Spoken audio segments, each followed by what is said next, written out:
January 17th, 1966. Just after noon. A blue winter-clean sky over the southeastern coast of Spain. The Mediterranean looks iron-flat. Palomares is a small farming village tucked between sea and scrub hills.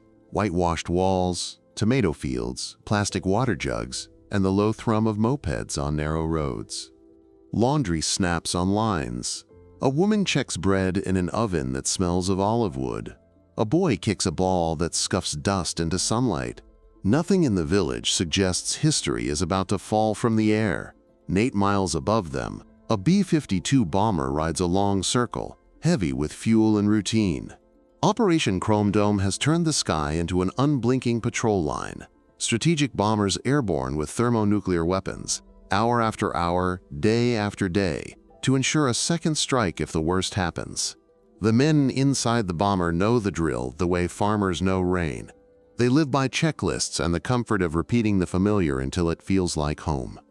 NA head and slightly below, a KC-135 tanker holds station, its refueling boom a steel umbilical twitching in thin air. The tanker crew talks in clipped, friendly syllables. The bomber crew answers the way old friends do when they don't need to prove they're friends. They close the last few hundred feet with the fine, stubborn focus of people who've done this in daylight and darkness, awake and dead tired, in smooth air and winter chop.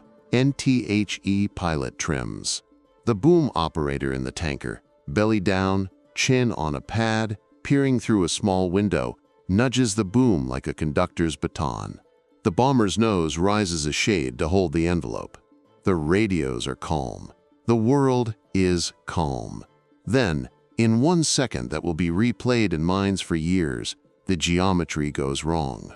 The bomber climbs a hair too fast. The tanker's boom dips. Metal meets. A spark becomes a line. The line becomes a fist. There is no time for adjectives. The tanker erupts, fuel blooming into fire. The boom shears. The B-52 bucks as if kicked by the sky itself. A wing tears. The bomber becomes a handful of roaring statements.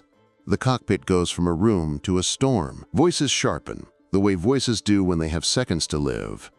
And inside the bomber, the men do what training has drilled into muscle. Unstrap, grab, pull, reach. One reaches for the ejection handle and finds it like a friend in the dark. Another tries to control a thing no longer designed to be controlled.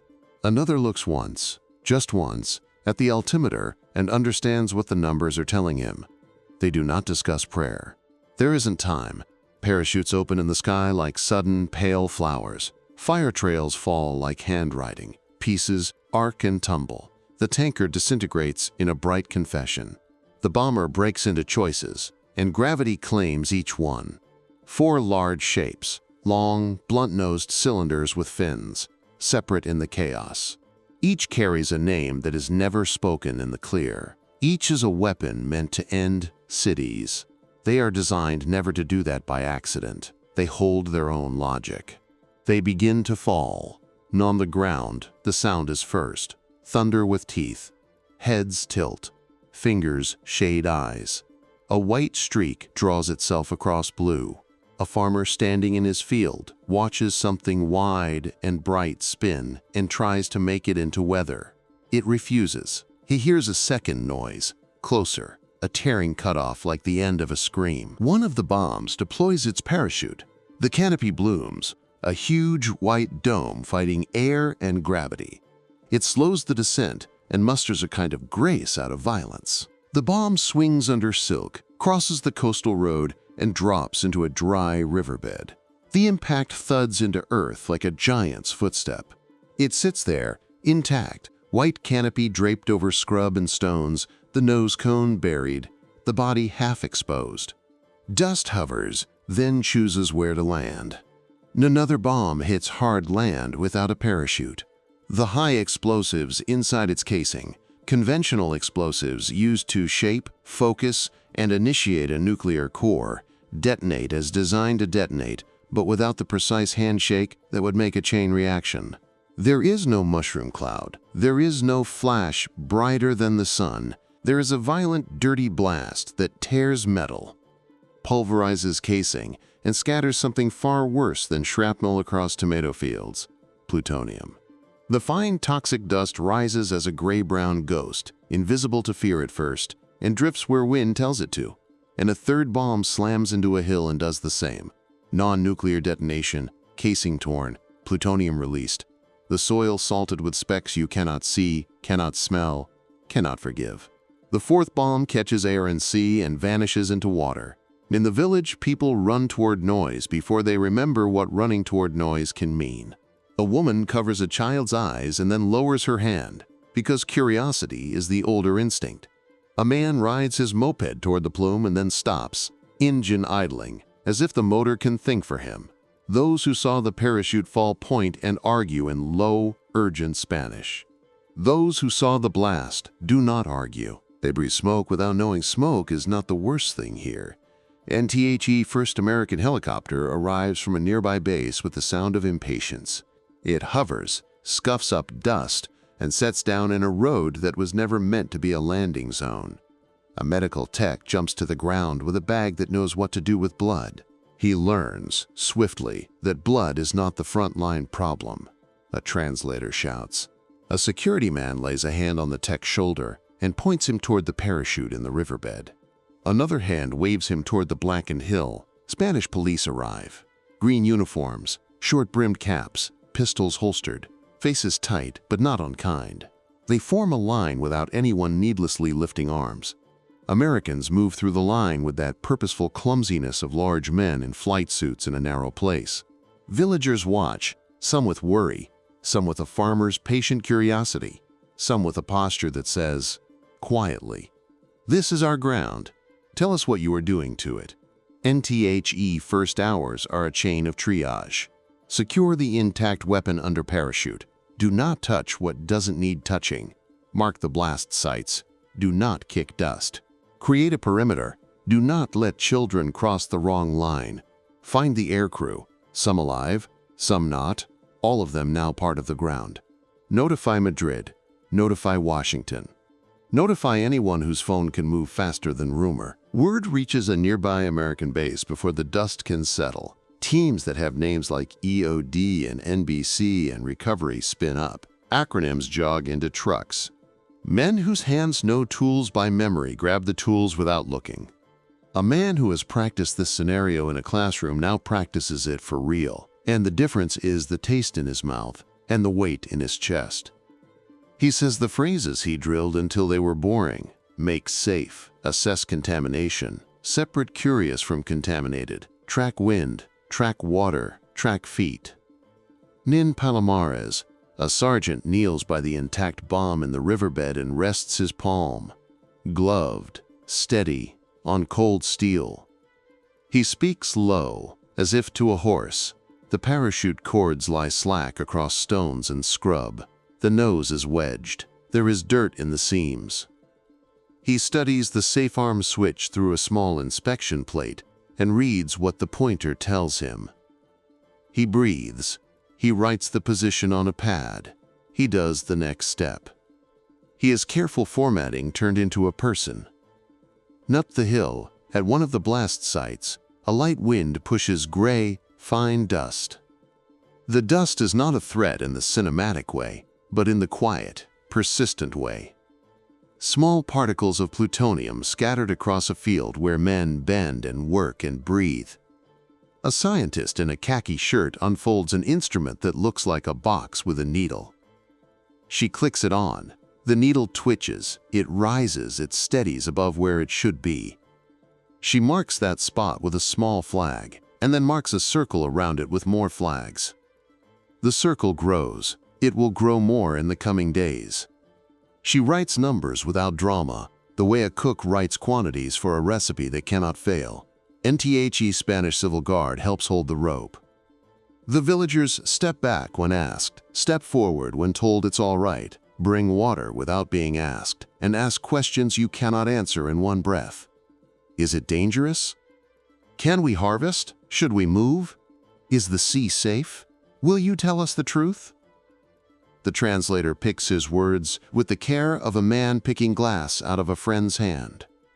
He says, there is danger here, but it can be measured and managed. He says, "We will take soil and plants and air and water and count their stories." He says, "We will keep you safe." He believes what he says. He knows belief is not enough. And back in the air, airplanes begin to write circles over sea and shore, searching for the missing fourth bomb. It fell into water somewhere beyond the beach, slowed by a parachute that may have tangled, guided by wind that cares nothing for maps. The Mediterranean is a calm liar. It hides things well. The plan will require ships and sonar and patience. The plan will require a different kind of crew: oceanographers, divers, submersibles, engineers with the eyes of watchmakers. NBUT first comes the ground. The first day ends with lanterns where there should be none. The fields glow with a caution color. Trucks that don't belong park at angles in roads that weren't drawn for trucks. Radios click. Generators thrum. The Americans set up a decontamination line with hoses and brushes and tubs that turn water into reassurance. Boots are rinsed. Hands are washed. Faces are swabbed. A little girl laughs at the silly sight of a pilot being scrubbed like a dish. Her mother tugs her back, gently but firmly, and smooths hair that smells like smoke and sun. The second day begins with maps. Big paper maps pinned to boards that do not look steady enough to hold this much consequence. Red pencil slices neat shapes around flagged areas. Arrows show wind direction. Numbers sit in small boxes beside tomato fields with names, not coordinates. The scientist in khaki explains to a Spanish official that some soil will have to go. Not a little, a lot. Soil is the village's bank. The official does not flinch, but his eyes betray the arithmetic. He asks where the soil will go. The scientist says, away, across an ocean, to a place designed to accept what must be removed. The official nods. He thinks of the trucks. He thinks of explaining trucks to people who live by trucks. NTHE aircrew funerals are planned and held with an efficiency that looks cold from afar and merciful up close. Flags, folded triangles. A chaplain whose voice understands the difference between performance and service. The men of the village stand along the road and remove caps. They do not know the words. They know the posture. There is a shared silence between languages that needs no translation.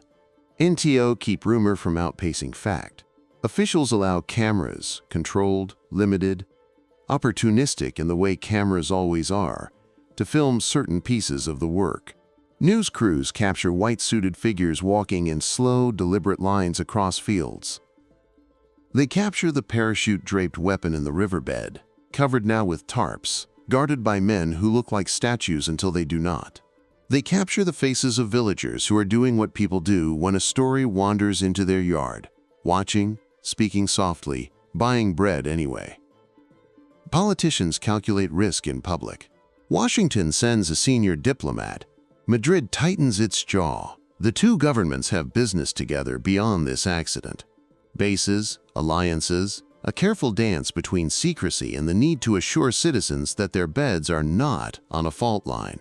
A plan forms that will look, on television, like certainty. They will swim, they will smile, they will show the sea is safe.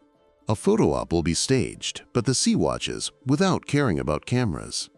NTHE cleanup begins in earnest.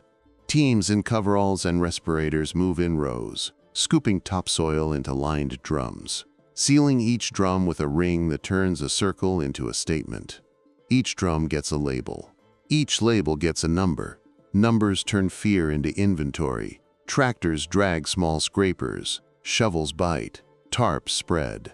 The work looks dull, and dull is the point. In a temporary lab set up in a schoolroom, instruments line a long table. The room smells like disinfectant and pencil shavings and metal warmed by sun. A technician places a leaf into a tray.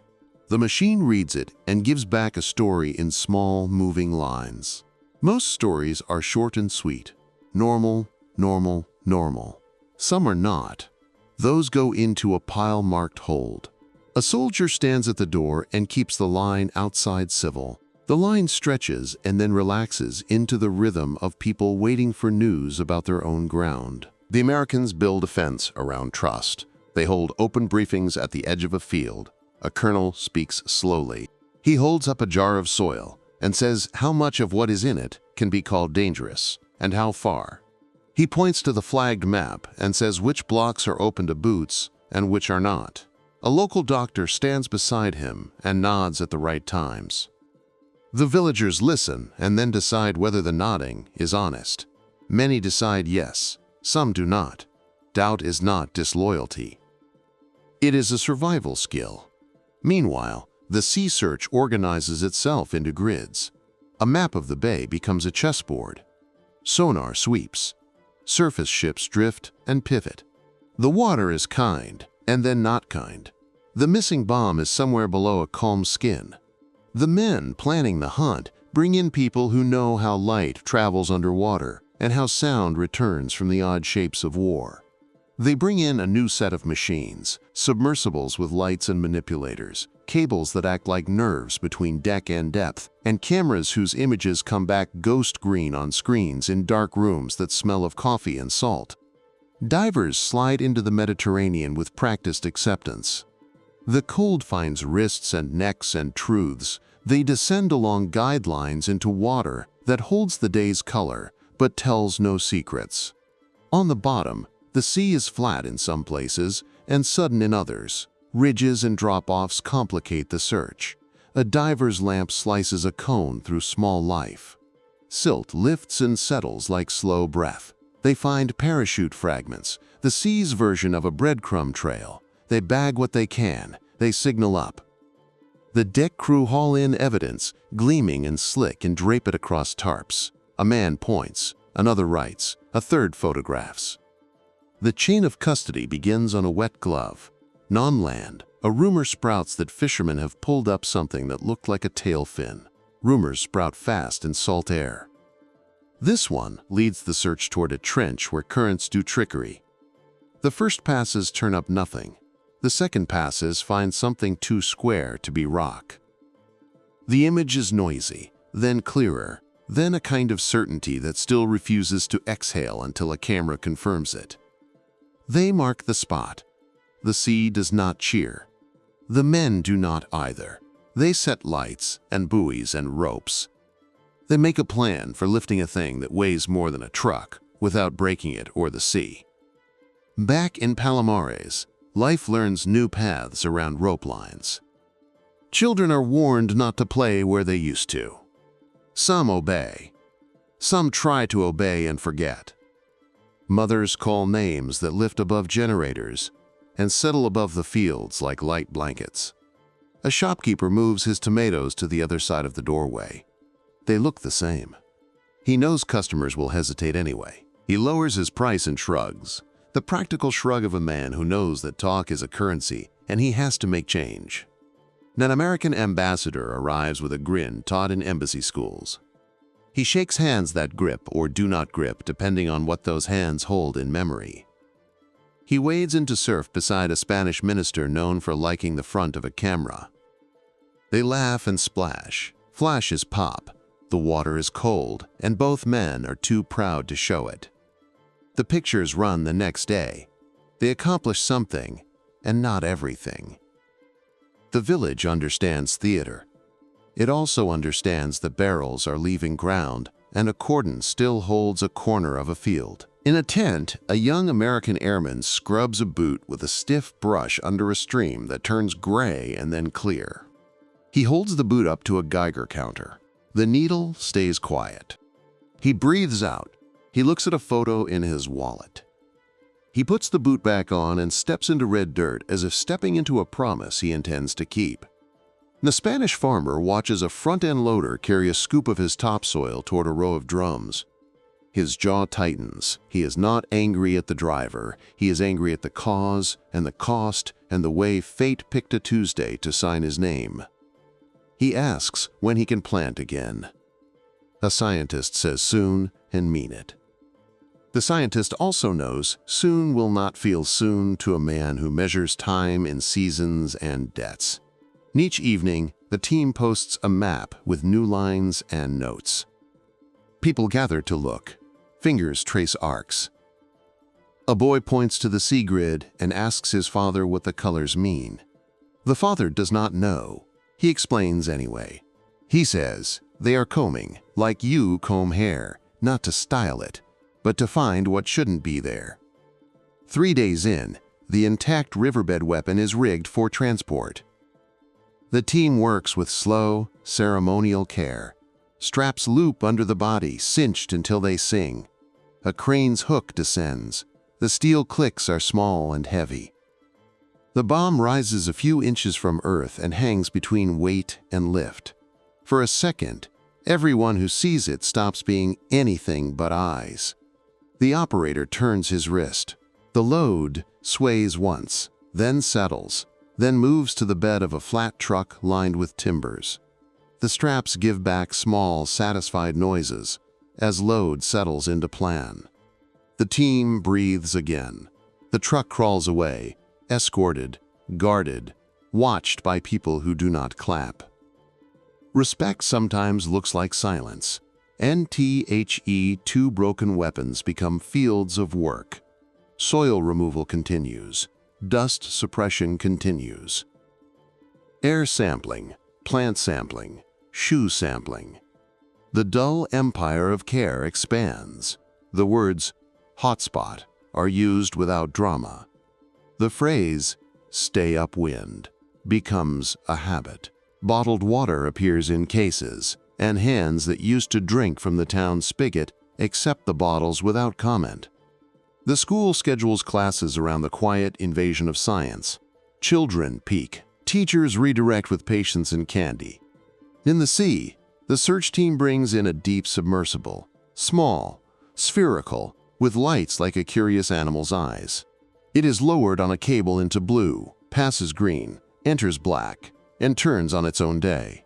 The pilot narrates what he sees without adjectives. Silt, slope, parachute cloth snagged on a ridge, white turned to the color of bone. He follows the cloth. The cloth leads to cables. The cables lead to a shape. The shape is partly buried, partly draped, the way a sleeping thing on a cold floor might be. He moves close and reads a number he once saw on a poster in training. He reports up. On deck, a man puts a finger on a map and presses, as if that finger anchors the sea to sense. They are close. They are not done. NBY, then. The village has begun to carry 2 calendars, the one with saints, days, and school days and market days, and the other with milestones of removal, milestones of measurement, milestones of news to neighbors with cousins in Madrid. At night, some people sleep the sleep of the just. Others stare at the ceiling and think in circles. In the morning, the work resumes. The work is the only part of the story that answers back.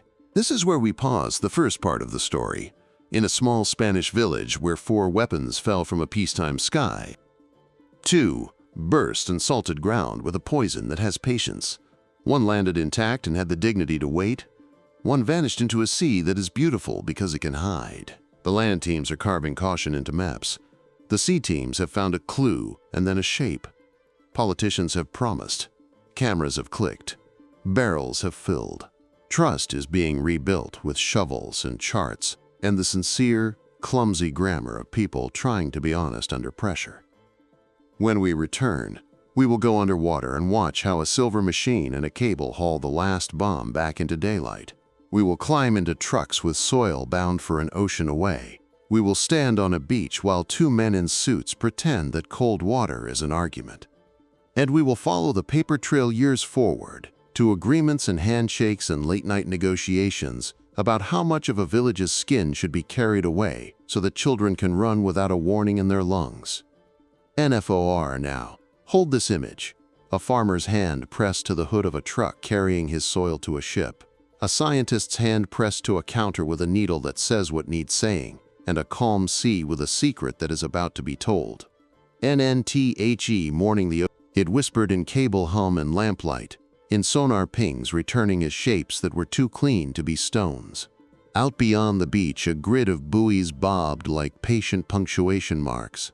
Deck crews moved with the measured grace of people who had already practiced being tired. A crane arm hung over the water like a question. Lines quivered down into blue, then black, then a dark, that had to be invented by lamps carried from the air world. And on a ship's dim bridge, a small crowd leaned close to a monitor the size of a serving tray. The screen, washed in green-gray, showed a slope of silt, a ragged lip of underwater ridge, a curtain of gently falling particles, marine snow. Then the camera slid past a fluttering scrap of fabric snagged on rock. It looked like a wedding veil left in a place that did not hold weddings. The pilot narrated in a steady, almost bored voice that only professionals earn. Cloth fragment, consistent with parachute canopy. Bearing and range marked. Follow the line. NHE turned the submersible a degree and let the cloth lead him. Farther down, it thickened into folds, then cords looped across the bottom like pale snakes. And then the shape appeared, half buried, nose down and tail up, more sculpture than weapon at first glance. It sat in a gouge in the seabed, parachute wrapped and pinned by its own mass and the sea's slow hands. Stenciled numbers on the tail looked like something painted yesterday, rude to time, ruder still to miles of water. Nobody on the bridge spoke for a breath or two. When someone did, it was the captain, and he said 2 words as if they were a prayer. Mark position. They had found the 4th one. In. Finding is not the same as keeping. The sea does not enjoy being told to give. Plans were made with the peculiar mix of arrogance and humility that working oceans requires. They would try a simple thing first. A line through parachute cord, a winch's steady pull, the bomb rising from its muddy seat like a reluctant anchor. Divers briefed and looked at one another with eyes that had seen enough bottom to respect slopes. The submersible pilot asked for another pass, closer, to map the nest. The weather listened and, for once, decided to be kind. NTHE first lift almost worked. A cable snaked down. The small machine nudged loops through loops. The line came tight and sang. Inch by inch, the shape shrugged and moved. Silt boiled and clouded the world. On the ship, hands on the winch controls felt the weight, felt it swing, felt it become a partner and not a hostage. The submersible pilot, holding station just far enough back, watched the tail arc. Someone exhaled a word that might have been yes. NTHE line slipped. The mast tore free of its cradle and slid. Slow motion for the men watching, fast enough for gravity, down a slope into darker water. The screen filled with silt again. By the time it cleared, the shape was gone, leaving scraped earth and a stunned silence on deck. NTHEC had said almost. It felt like an insult and a dare. They widened the grid. They brought in more gear. A larger ship arrived and took station like a hushed elder. Engineers opened cases that smelled faintly of oil and rubber and old salt, and stood over small drawings with the patience of watch repairers. The search bent slightly inland, because that is how water here behaved when it didn't have orders. A fisherman pointed to a line in the bay and drew a speaking gesture with both hands, the same gesture he used to describe where tuna run. Men who had grown up without charts knew charts anyway. 3 days later, the camera found it again. This time, the bomb had settled in a trench, tail down, nose up, a posture that made even the most secular sailor feel observed. The parachute lay tangled and spread like wings broken in a careful way. The pilot brought the lights in close. He read the first digits of a familiar number and stopped, because there are ceremonies even in laboratories of steel. NTHE second lift had to be better. The plan changed. They would thread a harness under the body, pull not by parachute but by ribs. The submersible worked its manipulators into silt and cables and cloth, groping with metal fingers that learned small skills because the men guiding them had taught themselves how to think with hands they were not wearing. Hours passed. A screw nicked on rock. A clamp refused to behave. A diver went down and came up with a word everyone loved to hear in any language. Possible. They began the hoist. The cable took strain and made that violin note that pries breath from throats. The tail came free. The body pivoted. The harness held. The winch turned slowly. The operator counting half turns in his head like a rosary for atheists. At 40 feet off bottom, the bomb swung into a small cliff, kissed rock hard, and paused as if reconsidering cooperation. The harness groaned. Men on deck turned their faces as if watching a tightrope from below. The winch kept pulling. An hour later, the thing that had fallen out of a burning sky rose into sunlight. Water sheeting off its body made silver streamers that turned to mist before they hit deck. The crane set it onto timber and steel, and someone put a hand on the metal without meaning to, because touch is the first language. The hand jerked back, surprised at the cold, surprised at itself. Laughter broke out then, the kind that catalogs relief without cheapening it. Word moved faster than wind. On the beach, an old man took his cap off when he heard and put it back on, because the sun was still the sun. In the village square, a woman closed her eyes and let herself imagine a dinner in which everyone had an appetite again. In Madrid, a room that had been tense as a violin let one string go soft. In Washington, a hallway conversation lost its sharpened edges, and a memo in a folder changed two adjectives into past tense. On deck, the crew turned from celebration to procedure. The weapon would be made safe for travel in a way that did not excite it. Pins that were supposed to be there were checked. Seals that were supposed to be unbroken were inspected for the tiny sins of depth and mud. A specialist, face calm as a pharmacist's, did things in deliberate order and spoke the order as he did them. The bomb listened and offered no argument. They wrapped it tight and lashed it as if it could think about rolling. The ship nosed homeward at a speed chosen to be dignified. A small flotilla formed, an escort of purpose that looked, from shore, like a parade where nobody threw candy. Cameras recorded angles of gray metal against gray sea, against a sky that was learning to be blue again. The village applauded without clapping. Non-land, the work did not end with a hoist and a headline. It deepened. The maps, now tattooed with pencil scars, began to flatten out. Some flagged places were cleared and unflagged. Some circles shrank. Other circles, to everyone's sorrow, grew. Soil came up by the ton. Vegetation that had been green under sun turned into inventory. Barrels stacked in rows, numbered with a bureaucrat's love for order, harbored a farmer's grief. NTHE Americans brought in more trucks. The Spanish brought in more patience. Together they rehearsed a migration. The drums would go to a port and onto a ship and across an ocean. A new map appeared with a line drawn from a small village in Almeria to a river in a different country. Savannah River, a place built to accept unwelcome guests. Men who had never left their province watched a finger trace that line and tried to imagine a soil's passport stamp. A convoy formed on a clear morning. The lead truck rolled at a careful speed that had nothing to do with horsepower. People lined the road not because it was a show, but because the road had become part of their days. And days deserve attendance. Heads turned as each barrel passed, bearing symbols that made no sense and too much sense. A little boy, standing on a low wall, saluted in the way he had seen soldiers do. A soldier walking beside the truck returned the salute and winked. A human exchange that had nothing to do with treaties and everything to do with staying human under uniforms. In television rooms far away, a different story ran.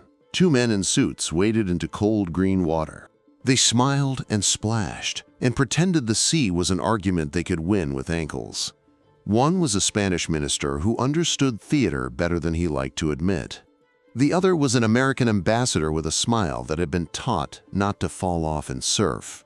They laughed, and cameras loved them for it, and the world saw the laughter and filed it under assurance. In Palomares, the laughter was a footnote. The work was the text and days resolved into a rhythm of measuring and moving. The scientists' instruments became familiar things, boxes that ticked, wands that chirped, bottles that caught air like a baker catching dough. Numbers were recorded until the numbers told a story that could be read by anyone willing to listen. The story said, "Here is a patch that needs more care. Here is one that can rest. Here is a place where children can run again. Here is a place where adults will watch children run with a different kind of eye." And a field that had been a livelihood became a diagram. Its owner stood at the edge with arms crossed and a mouth set in a line that meant respect and skepticism and mortgage. A young scientist stood beside him and explained spectra and thresholds and confidence intervals. She used words that had never been spoken in that field before and made them smaller and friendlier. The farmer listened, nodded, then asked the truest question of all, "When do we plant again?" She answered with a date that was honest. He nodded again, not because the date was perfect, but because it was a date. It was a promise in numbers. NTHE funerals finished. The letters home were written with sentences that had to be both true and bearable. The names of the dead were set in rooms they would never enter again. The living continued to work, because work is the only placement test for grief that we have ever invented that doesn't insult the dead. Later that week, a technician in a lab tent held a small disc of metal and forceps and smiled. The disc was a scrap cut from a farm tool that had been inside a hot circle, but not for long. The machine's needle told him the metal would not remember the insult for much longer. He wrote a number, circled it, and drew a small arrow that meant future.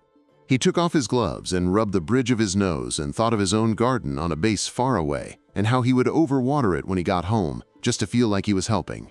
NTHE missing C-bomb, now found and secured, took its own trip.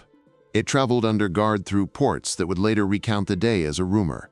They moved something heavy and serious, and no one was allowed to get close enough to make a story out of it. It vanished onto a ship, and the ship slid out with a wake that did not brag. If the ocean noticed or cared about the exchange, it kept that to itself. And then there was the Paco story, how a fisherman who had seen the parachute descend had picked a spot with his finger and refused to be dismissed by charts. He became a kind of folk character in a narrative that did not love folk characters. Francisco Simo, with a face like a rock and a voice like salt, standing on a deck telling officers that he knew the run of currents by the way the sea talked to his nets. When the bomb was recovered close to the line he had drawn, he became both an annoyance and a treasure, proof that sometimes expertise comes with calluses instead of diplomas.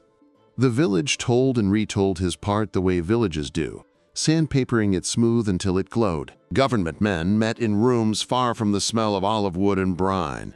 They discussed compensation and responsibility and the grammar of apology. The talks were cordial and sharp in alternating turns. Spain wanted acknowledgement, and more than acknowledgement. The United States wanted partnership and quiet. The result was money, assistance, more shipments of soil, a promise to monitor for years, and a smile in front of flags that could be cut into newsprint without making anyone bleed. The handshake had the weight of everything at stake and the weight of nothing that could repair time.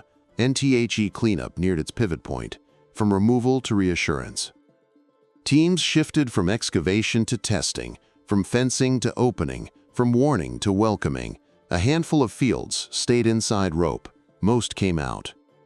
The villagers began to step back into places they had avoided without making a ceremony of it. A grandmother walked along a boundary that had been a wound and found it was now a scar. She ran her fingers along a fence post and did not wince, a small fact. A giant NA class of school children, lined up by a teacher with a patient whistle, toured the temporary lab. They peered at instruments and asked the two important questions children always know to ask. What does this do, and why? A technician showed them a meter and let them watch the needle flicker near a bag of dirt marked control. Then he showed them the tiny difference near a bag of dirt marked with a field number. He explained, simply, that numbers can tell you where to be careful and where to relax. They nodded as if he had taught them a trick. Maybe he had. NTHE last row of drums rolled onto the last flatbed to make the last convoy to the last ship. Men who had driven the route enough times to feel it in their ankles slowed near the square so people could wave or not wave in their own way. A child, his legs not yet trustworthy but his intentions perfectly clear, toddled after the trucks until his mother scooped him up and pressed his nose to her shoulder. She laughed and cried at the same time, in that private way people do when the body refuses to submit to a single emotion. And a different kind of work then took over. Paperwork. The kind that is mocked in peacetime and worshipped after accidents. Reports were typed, pages stamped, signatures layered like shingles, the numbers tied out. The maps folded and were placed in jackets with strings. Strings were tied. Someone wrote Palomares Final on a spine and put it on a shelf that had been measured to hold a worse story than the one that had just ended. The shelf sighed, barely audibly, in relief. NBUT endings in matters like this are rarely end. The village kept a quiet ledger. Some families saw medical checkups added to their calendar the way saints' days had always been there. Men and women who ate bread made from grain grown on new soil listened more closely to whispers in their own bodies. Some of those whispers were just whispers. A few became sentences. Medicine read those sentences carefully, balancing respect for fear with respect for data. It is not a perfect art. It is not an art that produces the kind of closure a headline can carry. And years turned. Tomatoes grew. Distant air patrols were scaled back, reorganized, then retired. Pilots, who had once flown under names that could not be published, became grandfathers who told children stories about clouds that sounded like dragons. The village added a small monument, not to bombs, but to days that insist on ending even when they begin with thunder. It sat near the road, a place where people could put a hand on stone and say nothing. Decades later, men in suits would sign another document about Palomares, promising once again to remove what stubbornly remained, to finish a job that had been done well, and not completely. Politics had changed more than sea or soil. The paper curled at the edges anyway. But it existed. It was an artifact of accountability that had not been fashionable the first time the Americans rolled up with drums. NFOR, a long time after the recovery, the village carried two equal truths. The first, an accident fell from an ordinary sky and asked ordinary people to live inside an extraordinary week. The second, we stayed, and we grew, and we learned, and we refused to turn our home into a headline for longer than necessary. Those truths can live in the same house without breaking the plates. NAs for the men who touched the fourth bomb as it rose from the Mediterranean. They went on to other jobs and other seas. Some told the story at bars because it bought drinks. Some told it in classrooms because it bought attention. Some never told it at all because what they had felt on that deck belonged to a private corner of memory where light doesn't reach and where respect is silent. What did Palomares change? It changed the way airborne patrols were imagined, then staffed, then ended. It changed manuals, words on pages that came to mean the difference between training and reckoning. It changed how two countries spoke to each other when a misunderstanding would have been easier.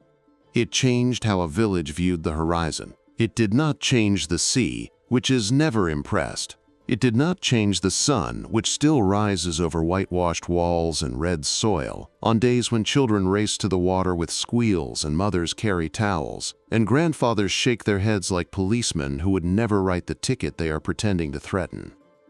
NIF, you walk that beach now, you won't find the grit of buoys or the low throb of generators, or the odd quiet of men working on something the size of a bus in secret. You will find fishermen with hands like old rope.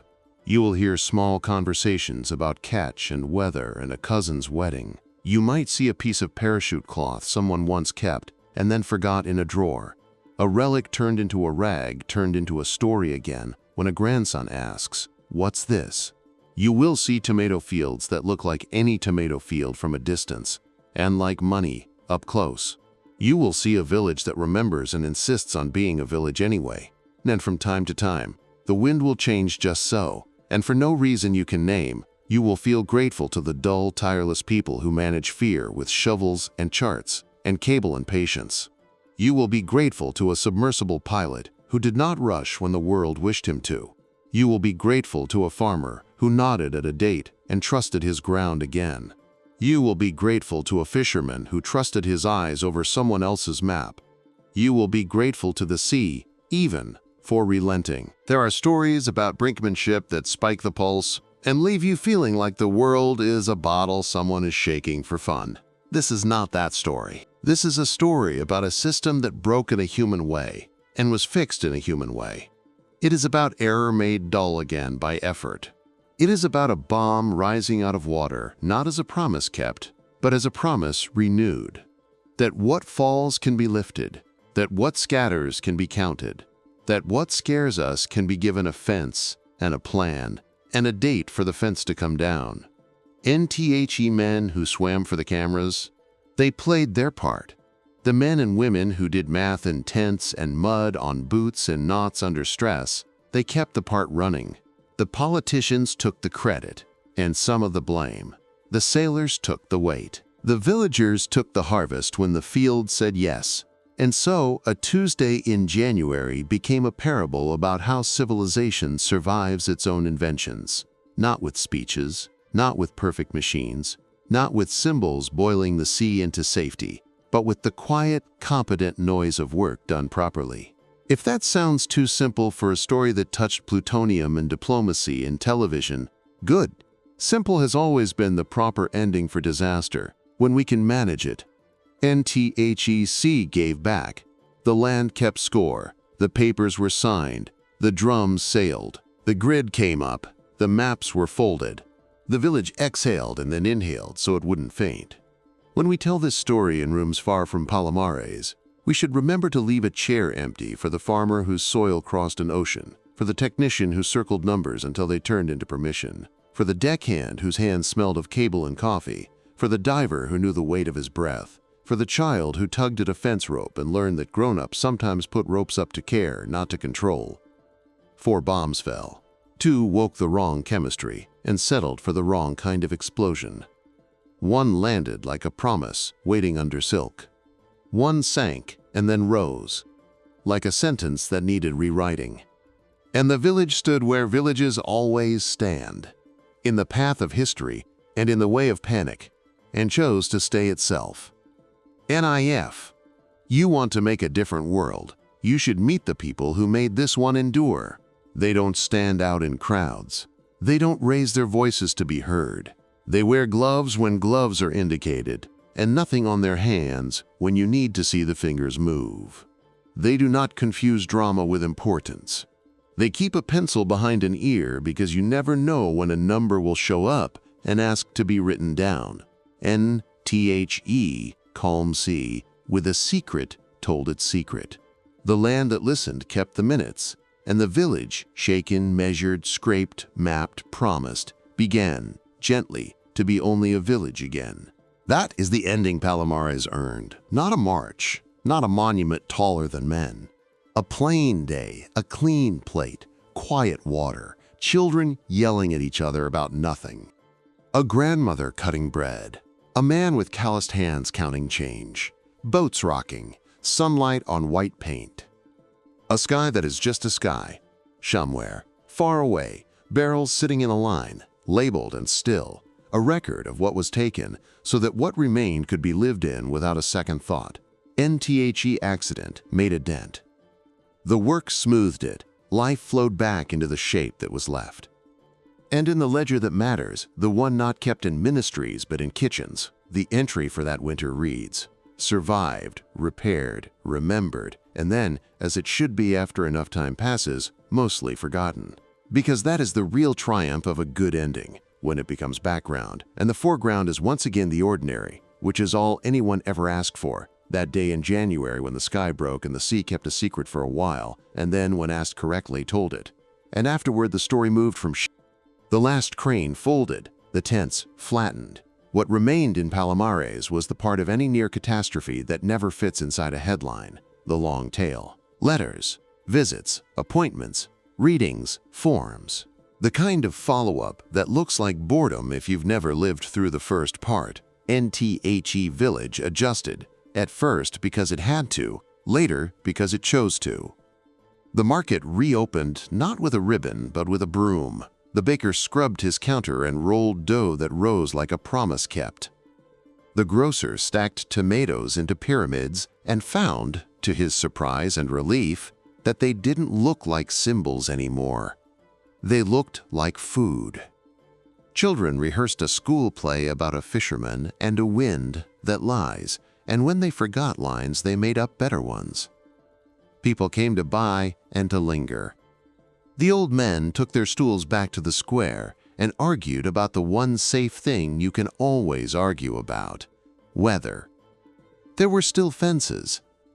There were still maps with small, careful circles. Some families stepped around certain plots the way you step around a puddle even after the rain has stopped, habit protecting you long after danger has left. The monitoring crews came at intervals, polite, unhurried, always with the same faces if they could manage it. Reliability is policy. They took their numbers, left their signatures, waved at familiar dogs, and drove to the next point on the loop. The people of Palomares folded these visits into the year, like harvest and saints' days. It's amazing what becomes normal when the alternative is constantly remembering. And in inland offices, the accident kept speaking. It spoke in new lines added to manuals. It spoke in briefings that taught crews to separate practice from reality, with taller fences and louder labels. It spoke in budgets that found money for gadgets no one would have thought to buy last year. Hook cameras, better cables, better radios, better ways to tell a sensor, "This is pretend," in a voice a sensor can actually hear. And it spoke in the higher-up place where doctrine lives. Flights were re-evaluated. Checklists thickened in the places where they had once been thin. The idea of making a weapon travel with you through the sky because it made a policy feel braver became, at last, questionable on a calendar, not just in conversation. None of that was visible from the beach. The beach had its own list. A month, then a season, then a year after. People still looked sideways at the water before they stepped in, then laughed at themselves and stepped anyway. Small ceremonies bloomed. A first swim, a first picnic, a first day when nobody mentioned it. The first fish grilled after the all clear was eaten slowly and then greedily and then, halfway through, like fish again. Lemons and salt, oil on fingers, the small miracle of appetite that does not interrogate itself. NNOT, everyone forgave at the same speed. Some couldn't. That's its own truth, and it belongs in the story without being asked to apologize. A few families kept their distance from certain fields forever, not as a judgment on the village, but as a way of managing a voice that never stopped whispering "what if?" The doctor in town learned to hear that whisper without arguing. He added extra exams because reassurance is a medicine too, even if it doesn't bill well. From time to time, a car with plates from the capital rolled into Palomares and parked wrong. Men in pressed shirts got out and took notes and talked softly on telephones that looked expensive. They smiled too much. They meant well. They asked for a tour. Someone always gave them one. Patiently, because patience had grown in Palomares like something planted on purpose. The men in shirts took pictures and left, and the village put the chairs back where they belonged. There is a physics to aftermath. Energy disperses. Sharp edges dull.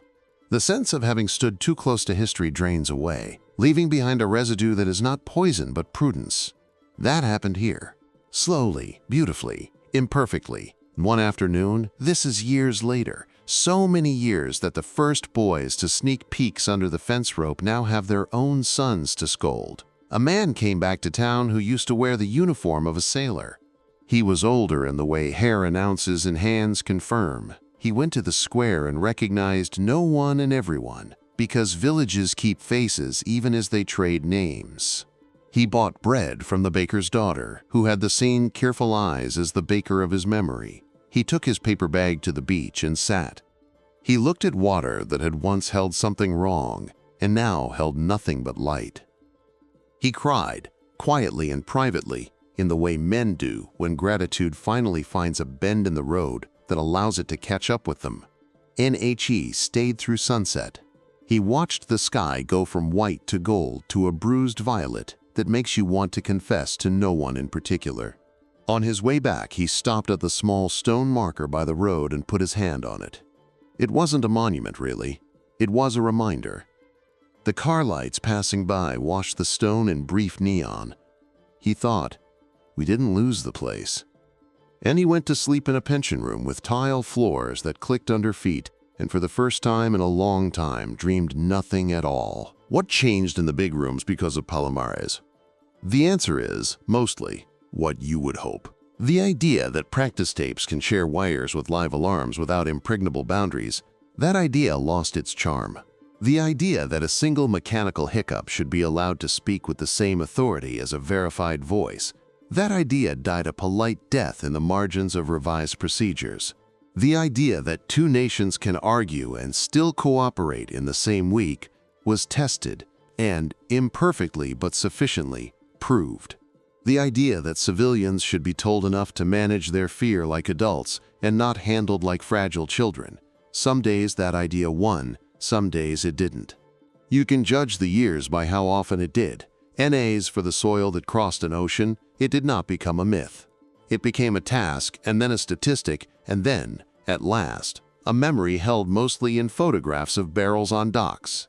Which is exactly what you want dangerous things to become. Unremarkable pictures in old binders. And every few years, a story about Palomares would spark again in the wider world, usually when papers were signed somewhere far away, promising another chapter of removal or another season of measurements. Palomares would shrug and nod and get on with things, because it had learned the trick of taking attention without letting attention take it. Reporters came and asked questions. People answered the ones they felt like answering. A bar served coffee to strangers who tried too hard to look like regulars. Time, which tolerates only a few contaminations, pushed the episode into the drawer labeled, "We Did Not Break." NIF. You listen, you can still hear it in the way the older people pronounce the month when it happened. They clip the word as if it has an extra consonant only they can hear. It is not bitterness, it's a signature. The way a place signs its name on its own history. There's a smaller ledger, kept in private places, that matters more than the official one. In it are entries like these: N. Borrowed rope returned with thanks. Fence post replaced by the man who knocked it with his truck, without being asked. A soldier taught a boy to splice a line because he kept hanging around and asking, and the line needed splicing anyway. A scientist took off his white coat, rolled up his sleeves, and carried a crate because the crate was in the way, and the person who should have been carrying it was too tired to do it without hurting his back. A grandmother who had been furious for a month and then tired for a year, baked bread and sent it up the hill. They are the glue that kept the edges from peeling. If you're looking for a villain, Palomares will disappoint you. The villain here is a lattice of small risks braided into a plan that had been running long enough to look like nature. The hero is not a person either. It is a posture.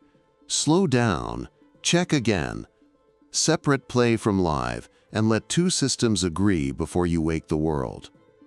That posture will never win a medal. It will win you Tuesdays. Stories like this are sometimes stolen by the spectacular. The press conference at the surf line, the close-up of a weapon on a deck, the convoy of drums with their alarming hieroglyphs. Let them have their posters. The truth that saves us stays indoors and wears a badge that opens tool rooms. There is one more scene to tell before we leave Palomares. Not a dramatic one. An ordinary morning, a few years on. A farmer takes a shovel to ground that has been tested and retested, and the numbers on the sheets in his drawer say plant. He digs a furrow and is surprised at how the body remembers. Seed drops, soil folds, water splashes. He looks up and catches the eye of the technician who used to come with the ticking box.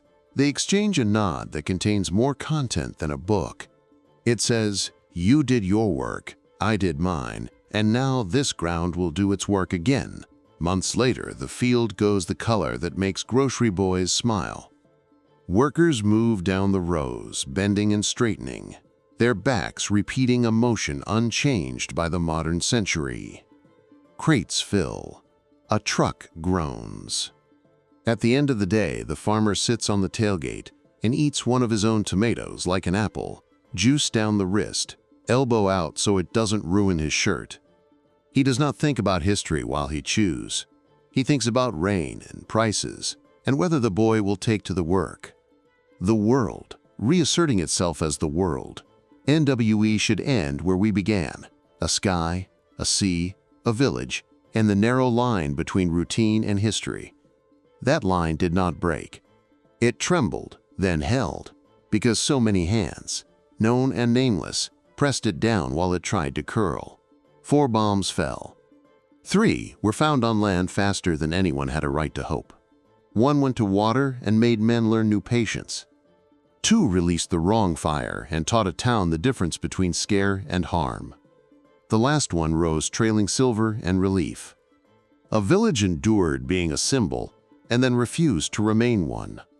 2 nations argued and cooperated in the same sentences. Dozens of people did small, correct things for so long that the sum of them added up to a rescue. There is a sentence that people here sometimes use when visitors ask the question that never gets better. How did you manage? They shrug first, because shrugging is armor, and then they say something like, "We did what was in front of us." It's not poetry. It's better than poetry. It's policy for human beings. NIF. You are looking for the moral. It hides in plain sight. Keep dangerous practices humble. Label make-believe so loudly that even a tired machine can hear it. Let 2 different ways of knowing say yes before you move the world. And when you break the earth, count what you took, carry it away, and come back to say what you did. Most of all, trust the quiet competence that never gets a headline until it fails. Feed it, thank it, staff it with people who can keep their pulse from selling them to a bad decision. On a clear morning in Palomares, none of that is visible. What you see are tomatoes on vines and laundry on lines, and boats rolling with a rhythm older than our mistakes. The sea is untheatrical. The sky is in a good mood. The marker by the road is cool under a hand. A child runs past, shouting nothing that needs to be written down. And somewhere, in a cabinet that smells faintly of paper and metal and time, there is a file. It holds maps with circles and signatures beside dates, and a photograph of a shape rising through water that looks like a miracle until you remember how many hands pulled the cable. On the spine, a title that could belong to 1,000 towns that have survived what they didn't ask for. Incident, response, recovery. NWE close the file. We put it back. We go outside. We let the ordinary take the stage again. That is the proper ending. Because the measure of a good response is not how dramatic it looks from far away. It is whether, years later, a farmer can eat his lunch on a tailgate and think about the price of diesel instead of the price of history. Palomares passes that test. The sea keeps its new quiet. The land keeps its new score. And the village, stubborn and right, keeps being a village. And fade on sun on white paint, rope creaking softly at a mooring, a distant radio playing a song that never made it to the capital, and a grandmother tearing bread into bowls of tomato and oil. Life, once threatened, restored to its usual size.